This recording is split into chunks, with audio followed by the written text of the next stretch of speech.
El enfoque moral, filosófico y científico de la oración.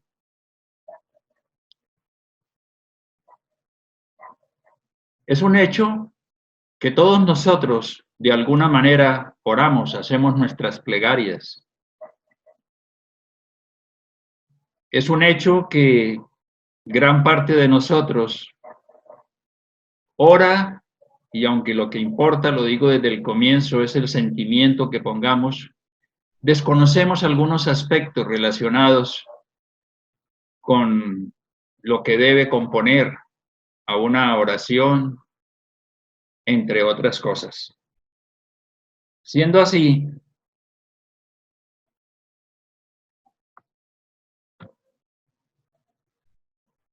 empecemos por preguntarnos, ¿qué es orar? ¿Sí?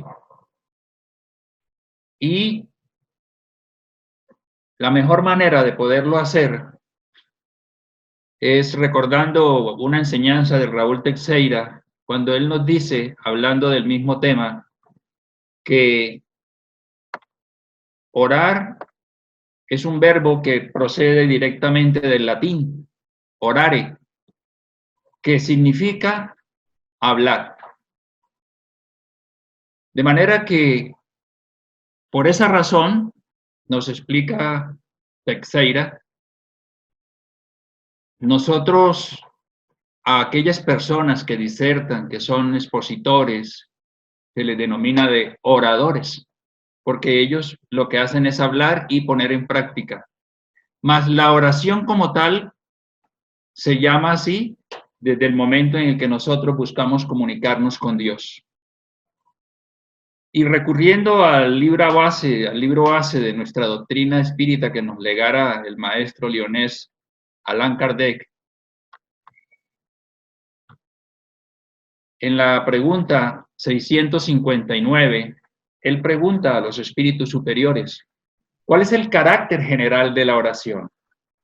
Y ellos responden, la oración es un acto de adoración. Orar a Dios es pensar en Él, acercarse a Él y ponerse en comunicación con Él. Es la mejor y la única manera que nosotros tenemos de entrar en comunicación con Dios. Ahora, la oración es vibración. Desde el momento en el que nosotros estamos orando, hablando, estamos emitiendo una vibración. Y es el medio por excelencia con el que nosotros, con el que la criatura humana se puede comunicar con su creador. En el intercambio con nuestro creador encontramos el modo seguro de identificarnos con él. Y es por el pensamiento que principalmente nos unimos a Dios. Y aquí empezamos a abordar algo muy importante, como es el control, la disciplina, la selección de nuestros pensamientos, porque como bien vemos allí, es a través de él que nosotros nos comunicamos con nuestro Padre Celestial, con Dios. Ahora, algunas personas me han preguntado, ¿no? O escucha uno a veces en el centro espírita sobre cómo debo orar. También escuchamos con frecuencia, pero es que yo no sé orar, ¿sí? Los mismos guías espirituales nos dan la pauta de que la oración tiene tres partes. Y no dejo de mencionar que lo más importante es el sentimiento que nosotros pongamos en nuestra oración. Una es la alabanza. Y Jesús nos lo mostró muy bien cuando nos enseñó la oración dominical, el Padre Nuestro. Y él inicia diciendo, Padre nuestro que estás en los cielos, santificado sea tu nombre. Esa es la alabanza a la que hace referencia esa primera parte de la oración. Alabar a Dios. En segundo lugar, la súplica o petición y el agradecimiento. Debemos agradecer por todo lo que tenemos, por todo lo que hemos alcanzado a ser, para, en tercer lugar, hacer la apelación que nosotros deseamos realizar al Padre Celestial. Ahora, la acción de la oración sin duda se da en la medida que nosotros, haciendo uso de ese pensamiento, tomamos la decisión de hacerla, de elevar la plegaria, de dirigirla a nuestro Creador. Asimismo, la voluntad nos mueve a enfocar en ese pensamiento ese algo, ese alguien por el cual nosotros pedimos, y el sentimiento. Ese pensamiento debe ir acompañado de un sentimiento que debe ser un sentimiento de amor, de bondad, de generosidad, de servicio, dependiendo de lo que sea que nosotros estemos pidiendo, estemos por la razón por la cual estemos elevando nuestra plegaria, nuestra oración. Porque no adelanta nada si nosotros pedimos, por ejemplo, por un ser querido, por alguien que se encuentra a distancia o incluso en nuestro propio hogar, si las palabras que nosotros expresamos no van magnetizadas de ese sentimiento que debe llevar, que es el amor que nosotros sentimos por esa persona o por aquello que estamos pidiendo. Ahora, de la eficacia de la oración, bien nos habló Jesús a través de Marcos: todo lo que pidierais orando, creed que lo recibiréis y os vendrá. Aquí yo sé que viene al pensamiento de algunas personas, pero es que yo he pedido por mi sufrimiento, por el sufrimiento de mi ser querido, por otras cosas, y las cosas no se me han dado. Pues tenemos que decir que, y eso lo dice André Luis, la oración es una acción que provoca una reacción acorde a la fuerza que la emana. La oración es una acción que provoca una reacción acorde a la emisión. Por esa razón, tenemos que hablar, y lo dice en el libro Los Mensajeros, André Luis, de la oración vertical. Cuando la oración que nosotros hacemos, la oración que elevamos, está envuelta de ideales sublimes, de cosas trascendentales, se puede decir que esos ideales nobles constituyen nuestra plegaria en una oración vertical. Más, si la oración que nosotros hacemos es una oración por las cosas comunes del diario vivir, por cosas materiales, no podemos dejar de decir que es una oración horizontal. Ya no va directamente a los planos superiores. Y si la oración, que ya dicen los espíritus, no se llamaría oración, sino una invocación, está envuelta de ideales innobles, de peticiones alejadas de la bondad, del amor, como escuchamos en algunos momentos, que en cierto momento de la historia de nuestro país, y quizá algunos todavía lo hacen, habían personas que pedían, hombres que pedían en oración, que les diera puntería con sus armas cuando iban a buscar a alguien para quitarle la vida. Entonces, por eso es que dice André Luis que la oración es una acción que provoca la reacción correspondiente. Todo depende de nosotros. Por otro lado, en el libro de los Espíritus, en la pregunta 660, pregunta Kardec a los guías de la humanidad: ¿la oración hace mejor al hombre? Y ellos muy generosamente responden: sí, porque el que ora con fervor y confianza, miren que está eso en negrilla, Con fervor y confianza es más fuerte contra las tentaciones del mal y Dios le envía espíritus buenos para que lo asistan. Esa es una ayuda que nunca se niega cuando es pedida con sinceridad. Entonces, sí hace mejor la oración al hombre, pero notemos que los espíritus amorosos establecen que hay, digámoslo así, unas condiciones para que esa oración nos haga mejor. Fervor y confianza. Muchas veces oramos, pero oramos casi que imponiendo que se haga la voluntad nuestra, que se dé aquello que nosotros pedimos, sin saber si realmente es lo mejor, es lo más conveniente. Y Él, nuestro Padre Celestial, nuestro guía y modelo Jesús, no nos niega la ayuda, pero si la oración, la plegaria que estamos enunciando es sincera, porque aún a Dios a veces queremos engañar, pidiendo cosas, verbalizando cosas, cuando a Él no lo podemos engañar y Él sabe que detrás de aquello que verbalizamos hay otras intenciones. Ahora, volvemos al libro de los Espíritus en la 658. ¿La oración es agradable a Dios?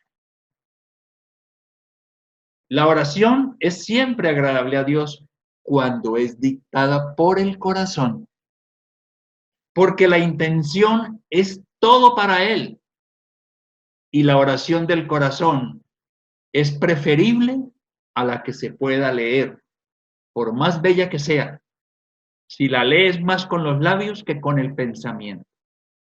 Por eso, para dar un ejemplo, cuando nosotros decimos, Padre nuestro, tenemos que mentalizar que es el Padre de todos nosotros, que estás en los cielos, no en el cielo que nos enseñaron, porque no hay un lugar localizado, que estás en el espacio infinito. Santificado sea tu nombre y lo mentalizamos. Y así sucesivamente. Que cada frase tenga un significado en nuestra mente y en nuestro corazón. La oración es agradable a Dios cuando es dicha con fe, fervor y sinceridad. Pero no creáis que le conmueve la del hombre vano, orgulloso, egoísta, a menos que esto sea de su parte un acto de sincero arrepentimiento y de verdadera humildad. Noten que encontramos en varias partes y se enfatiza, y es algo que es supremamente importante, queda en nuestras mentes, en nuestros corazones, que la oración debe ser dicha con fe, con fervor, que emane desde nuestro corazón, con sinceridad, porque a Dios no lo podemos engañar. Ahora, esa adoración externa tiene sentido. Por ejemplo, nos dice Kardec en la 653, la verdadera oración reside en el corazón.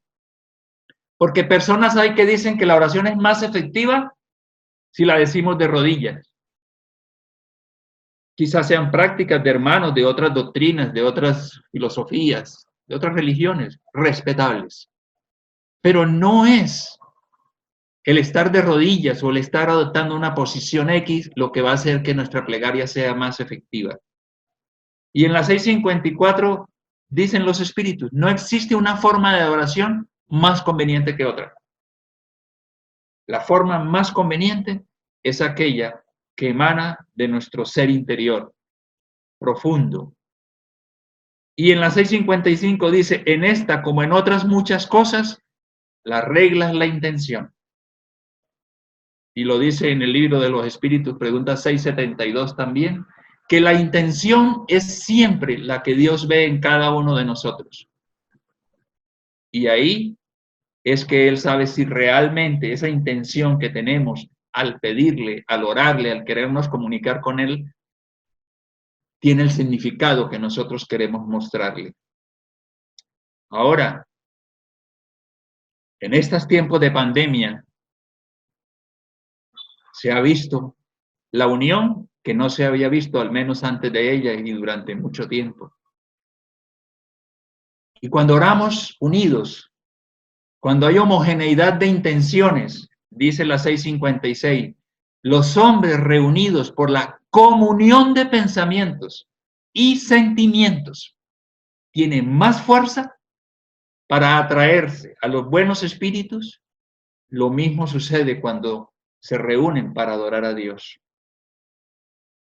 Entonces, en los centros espíritas, por ejemplo, que desarrollamos la actividad de vibraciones, que consiste en orar por otras personas encarnadas, pero también por espíritus ya desencarnados que abandonaron el vestido material, el vestido carnal, se hace preponderante que haya la misma intención, el mismo deseo de servicio, que haya comunidad de pensamientos y de sentimientos, que nos acompañe el deseo de servir y el equipo, por ejemplo, en el Centro Espírita Luz de Amor, que realiza esas plegarias, tiene eso muy claro, para que esas peticiones tengan la fuerza que da la unión.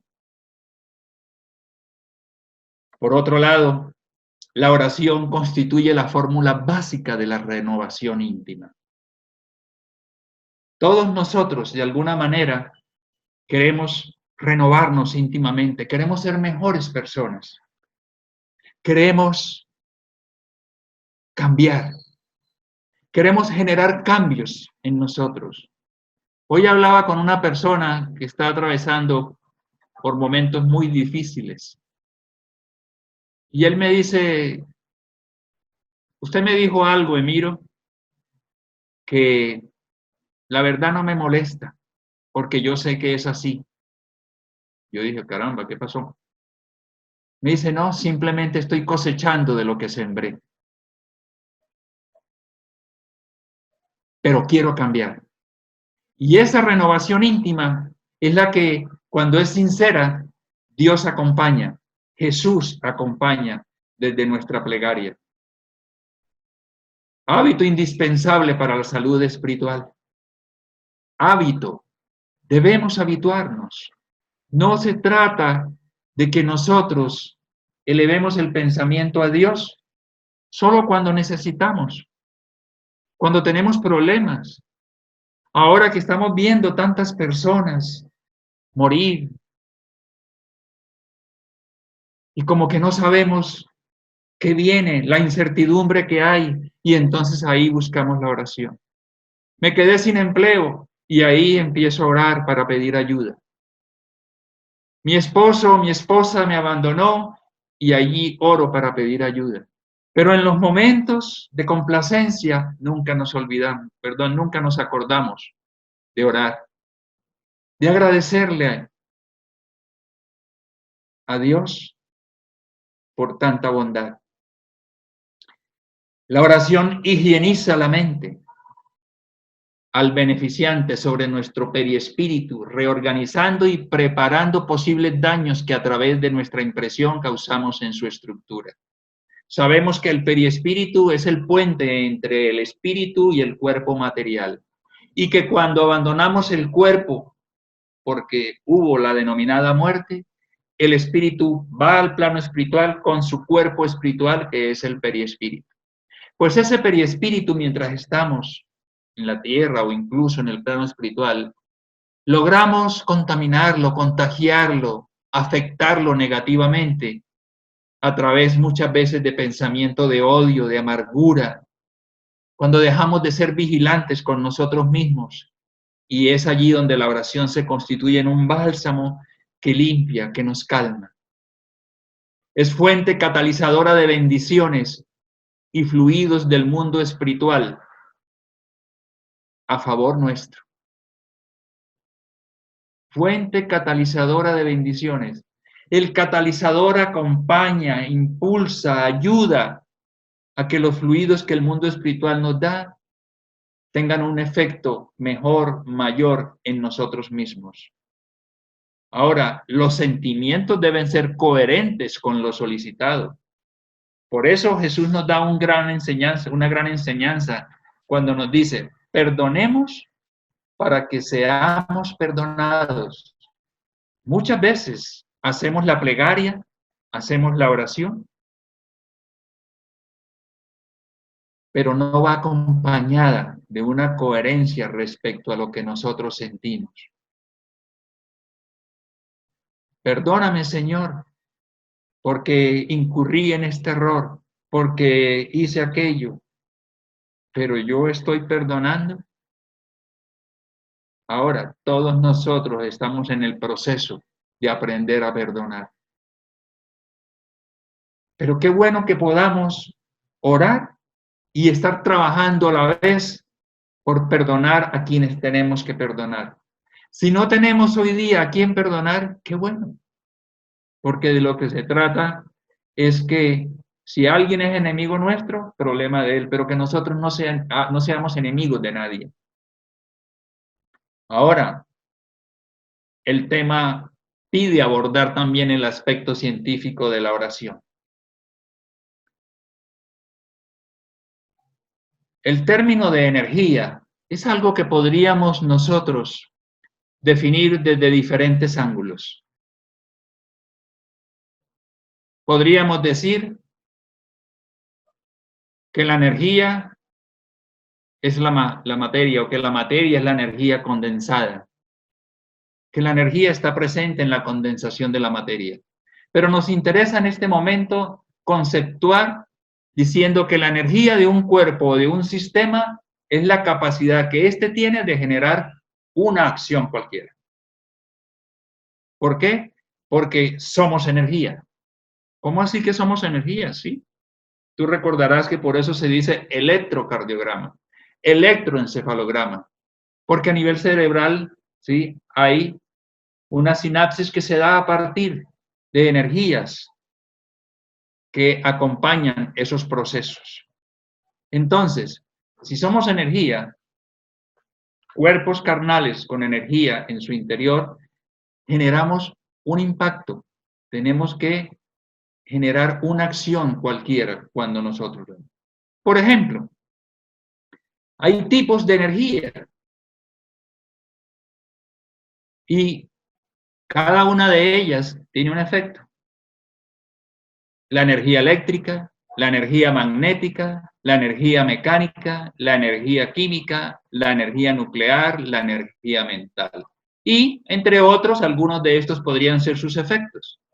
La energía eléctrica es la corriente de la que nos valemos a cada instante en nuestro hogar. La energía magnética es la imantación. La mecánica es el movimiento. La energía química es la que, por ejemplo, usa nuestro organismo durante la digestión. La energía nuclear, la radioactividad. Y la energía mental es el pensamiento. Entonces aquí nosotros podemos decir que la electricidad es energía dinámica, el magnetismo es energía estática y el pensamiento es fuerza electromagnética. Siendo así,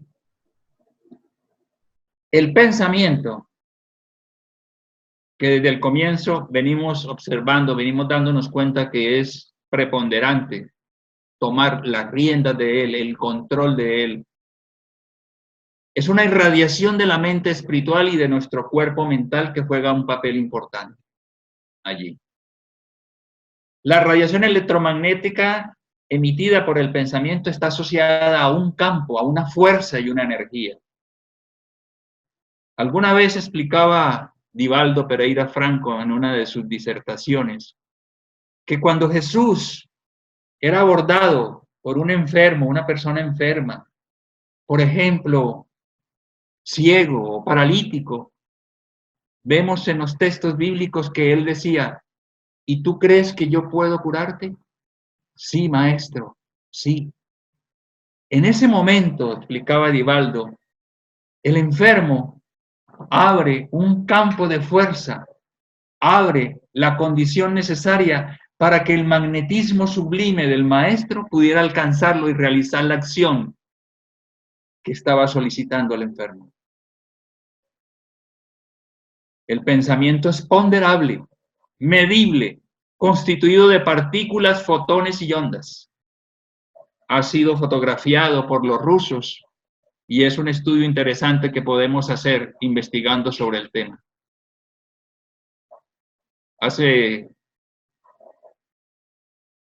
algunos años hubo un personaje muy famoso porque lograba imprimir su pensamiento a través de una cámara Polaroid. Entonces, notemos nosotros, y aquí quiero tomar principalmente para otra diapositiva más adelante, el hecho de que está constituido de partículas y de que es ponderable. Por otro lado, es similar a las ondas de radio, de rayos X, de rayos cósmicos, y tiene propiedades de onda y de partícula. Tiene el pensamiento propiedades de onda y de partícula. Se irradia a cortas y largas distancias y tiene interacción con la materia, especialmente con el cuerpo físico y el perispíritu, en el mundo espiritual donde la materia es más sutil todavía. Entonces es bien interesante que al tener propiedades de onda y de partícula, nos permite poder interactuar sobre la materia y especialmente sobre el cuerpo físico y el perispíritu. Por eso es que nuestras plegarias en la tarea de vibraciones, si no soy espírita, si yo realizo mi plegaria con fervor, con sentimiento, con entrega por alguien, yo de alguna manera con mi pensamiento estoy irradiando y alcanzo a ese ser. Tengamos en cuenta que si el pensamiento es negativo hacia alguien, también lo alcanzamos. También lo perjudicamos. Obviamente, no sin comprometer nuestra integridad. Entonces, cada vez que nosotros estamos pensando, estamos emitiendo ondas, estamos irradiando y, de acuerdo a lo que vimos antes, si la voluntad, si ese pensamiento acompañado de una voluntad lo envolvemos en un sentimiento de amor, nosotros estaremos haciendo algo bueno por alguien, incluso por nosotros, si la oración es vertical. Entonces, esto es lo que quiere decir allí cuando nosotros emitimos partículas, cuando nosotros estamos emitiendo ondas. ¿Qué es la onda como tal? Es la que se forma, por ejemplo, en el agua cuando dejamos caer un objeto. Todas esas ondulaciones son las ondas que se generaron a partir del foco que se generó donde cayó el objeto que dejamos caer. Es así entonces que la onda como tal es estudiada por la ciencia, con una amplitud, con una longitud de onda, con una frecuencia que no vamos a entrar en este momento, pero que en estudios más profundos en los centros espíritas nosotros abordamos para comprender mejor las emisiones del pensamiento, la radiación. Y aquí vemos una imagen, por ejemplo, de diferentes tipos de onda emitidos por un ser, por un espíritu, ya sea en la carne o despojado de ella. Entonces, si vemos que hay diferentes tipos de onda, ¿sí? Cabe mencionar que las ondas cortas, este tipo de ondas, son las de los espíritus más evolucionados, los espíritus elevados, mientras que muchos de nosotros todavía nos movemos en ondas de este tipo. Este es nuestro desafío, alcanzar una vibración así de alta en nuestras emisiones para poder lograr los objetivos que nos proponemos de que la oración sea vertical. ¿Cómo aplica esto? La mente del espíritu comunicante o persona encarnada genera ondas mentales, ideas, que pueden ser captadas y conducidas por el cerebro de otras personas, médiums o espíritus. Puede notarse que el cerebro tiene una acción bivalente o bipolar. ¿Qué quiere decir eso? Que capta el pensamiento de otros, pero también transmite ondas mentales de sí mismo y de otros espíritus. Por ejemplo, una emisora emite ondas hertzianas Por eso hablamos de 60 Hz. Esas ondas hertzianas están en el ambiente y son las que nos permiten poder con un receptor de radio sintonizar una frecuencia determinada para poder tener en nuestro dial o en nuestro equipo una emisora X.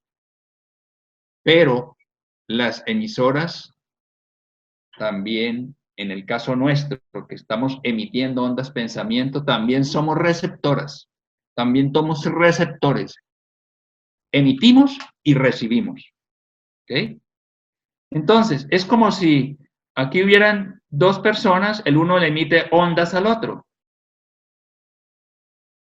Y asimismo nosotros podemos ser asistidos por espíritus y nosotros enviar esas vibraciones a un grupo de personas o ser asistidos por un grupo de personas cuando nosotros, por ejemplo, hacemos vibraciones para beneficiar a alguien. Ahora, ¿qué ocurre aquí? Notemos que cada uno está irradiando directamente sobre esa persona de color rojo. Pero durante la oración, irradiando sobre ella, los pensamientos deben ser armónicos a fin de alcanzar el objetivo propuesto. Porque si no son armónicos, vamos a tener una serie de emisiones como confundidas en un sentido diferente, no bien dirigidas.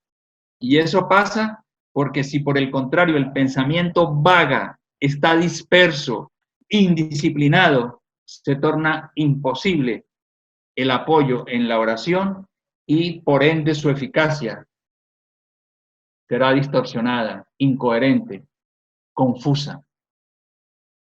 Entonces, he ahí la importancia de que cuando nosotros nos disponemos a orar, no tiene que ser en una posición determinada, ya vimos, no tiene que ser en un lugar determinado, que tiene solamente que ser en el templo, que tiene que ser solamente no, donde nosotros estemos. Si el pensamiento es un pensamiento bajo control, disciplinado, concentrado, logramos el objetivo que nos proponemos. Y esto lo ha trabajado, lo está trabajando la ciencia. Aquí tenemos 4 estudios científicos de la oración intercesora por enfermos. Esto es solamente el título, porque son estudios que he hecho, que ustedes pueden hacer para comprobar la efectividad de la oración intercesora a distancia y de la oración intercesora allí próxima a la persona que la necesita, presencial. Y se han logrado cosas muy interesantes, porque la ciencia ya es consciente, obviamente todavía tiene sus detractores, pero es consciente de que cada vez comprueba mejor, comprueba más la importancia de la oración. Veamos, por ejemplo, aquí está el doctor Randolph Bird, ¿sí? De Southern Medical Journal. Ellos han estudiado, han hecho estudios bien importantes y hicieron oración intercesora y conocieron sus efectos cuando tomaron un grupo de 393 pacientes con infarto agudo del miocardio. Los dividieron en 2 partes y encontraron en 2 grupos que aquellos por los cuales se hizo una oración intercesora, se pidió por ellos, tuvieron mejores resultados en su problema de salud que aquellos por los cuales no se oró. Hay otro personaje muy reconocido también, que es el doctor William Harris, de los archivos de medicina interna, que desarrolló o está trabajando en el proyecto STEP, que es efectos del estudio de los efectos terapéuticos de la Universidad Intercesora, también en personas con problemas cardíacos. Esto solamente, repito, es el título de muchas investigaciones que la ciencia está realizando. Resultados que estas personas obtuvieron: menos falencia cardíaca, menor cantidad de medicamentos, menos episodios de paros cardíacos, menos neumonías y menor uso de respiradores artificiales. Eso es bien interesante, es bien bonito saber cómo las personas o el ámbito científico, particularmente de la medicina, está concientizándose cada vez más de la necesidad de unir la ciencia médica, en este caso, con Dios, con la plegaria, ¿sí? Y los comentarios que hacen los estudiosos al respecto es que el valor de la oración como modalidad terapéutica realizada en el hospital y a distancia es de un valor invaluable.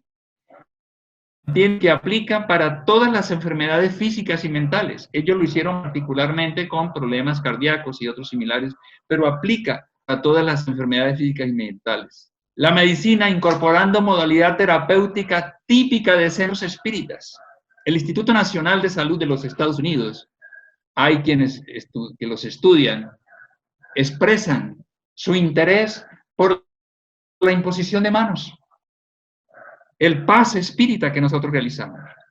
Pase que será más efectivo en la medida que nuestra moralización esté más avanzada, hayamos logrado más en lo que al amor respecta. Y es un campo abierto para nuevas investigaciones similares, todos estos estudios que están haciendo. Aquí tenemos, por ejemplo, la eficacia de la sanación a distancia en anales de medicina interna. Aquí tenemos, por ejemplo, en el periódico de Nueva Inglaterra, el periódico de medicina de Nueva Inglaterra, miren ustedes, un artículo que se llama Dios al lado de la cama, hecho por científicos, ¿sí? En ese mismo periódico de medicina de Nueva Inglaterra está la controversia. Se plantean algunos, ¿deberían los físicos prescribir actividades religiosas? Los médicos, perdón, prescribir actividades religiosas, porque para ellos orar es una actividad religiosa. Pero hay quienes están avanzando. Y en The Lancet, que es una revista británica, la segunda considerada con mayor impacto en Inglaterra, habla de religión, espiritualidad y medicina. Entonces, esto es bien interesante porque para aquellas personas que aún creen que la oración, que la plegaria es solamente cuestión de religiosos, de fanáticos, no es así. La ciencia incursiona cada vez más en este campo y con resultados muy positivos, porque Dios de una u otra forma va haciendo que ese abismo entre la ciencia y la espiritualidad se reduzca cada vez más.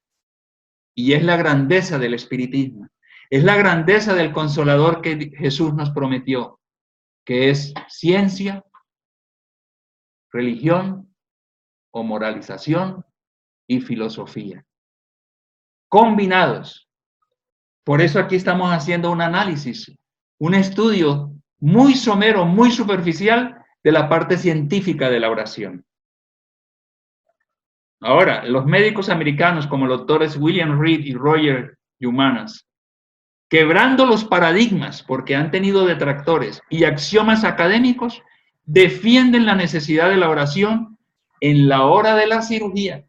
Qué bonito, qué interesante. Para Reed, por ejemplo, que lo tenemos ahí en foto, el poder de la oración puede garantizar el éxito de una cirugía en la atmósfera tensa de una sala de operación.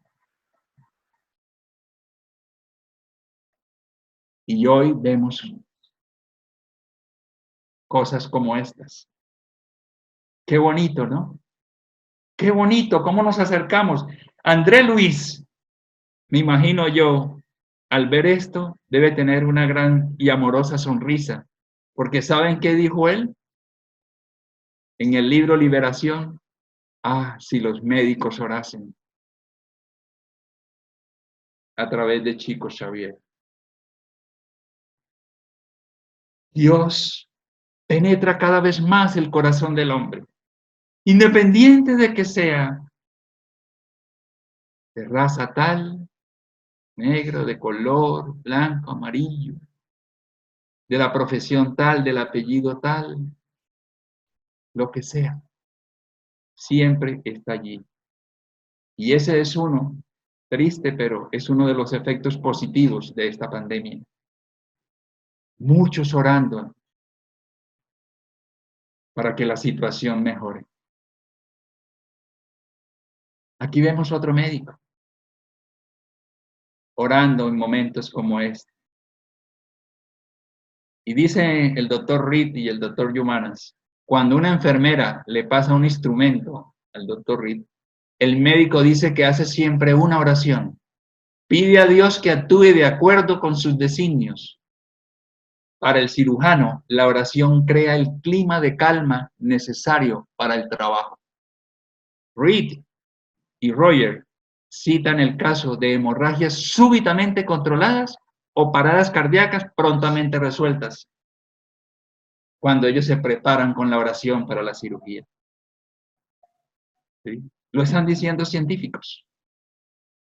Un cirujano puede hacer una operación mejor si tuviera la inspiración divina y por eso ellos han tomado conciencia de la necesidad de orar. El doctor Yumanas ora durante 30 segundos en el momento que va a iniciar la cirugía. Qué bueno, qué bueno.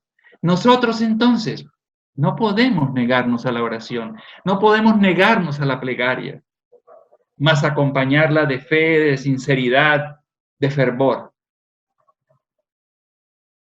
Por otro lado, quizá uno de los ejemplos más grandes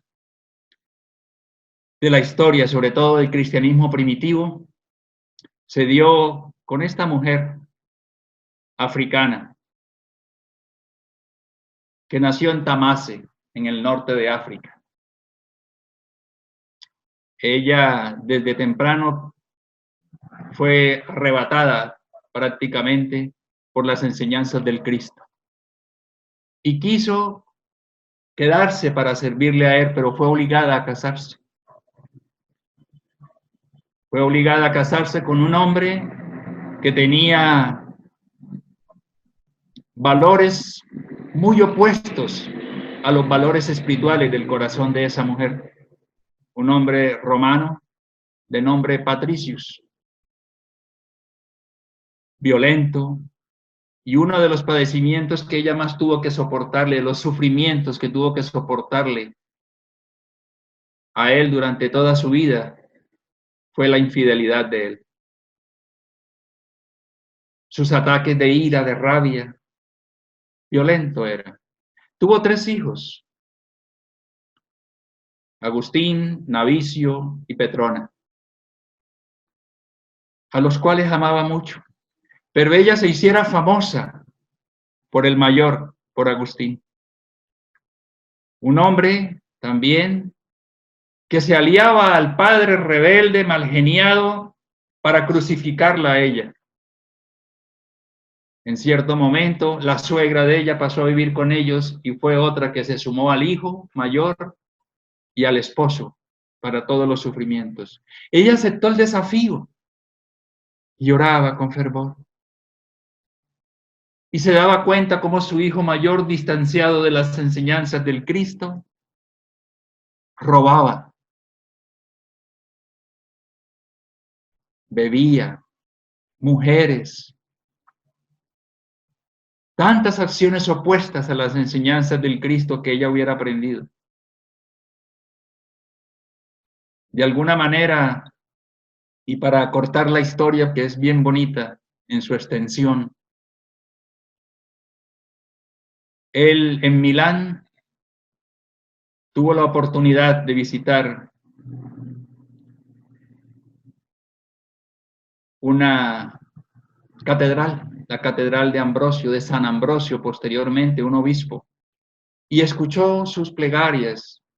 Y en cierto día él entró a la iglesia, aunque fuera considerado un oponente, porque él se había aliado al maniqueísmo, pero escuchó cuando, abriendo un pergamino, que en ese momento eran pergaminos o pieles de animales donde estaban escritos los textos bíblicos, escuchó que Ambrosio hablaba de aquel momento en el que el joven le dice a Jesús que tiene que seguirlo, y él le dice, acompáñame. Dice, no, tengo que ir a enterrar a mi padre. Dejad que los muertos entierren a sus muertos, fue la respuesta de Jesús. Y entonces Agustín, escuchando, dijo, ¿quién se creía que era? para no permitir que él fuera a enterrar a su propio padre. Y más adelante encontró otra cita que leía Ambrosio, recordando la cita en la que Jesús le decía a alguien que quería acompañarlo, que esperara que él iba a participar de una carrera en Israel con romanos, y Jesús le dijo, si no vienes conmigo, quizás después ya sea tarde. Y él de alguna manera fue alcanzado por esas enseñanzas del Cristo, que allí dio lo que algunos denominan el salto cuántico, el despertar de conciencia.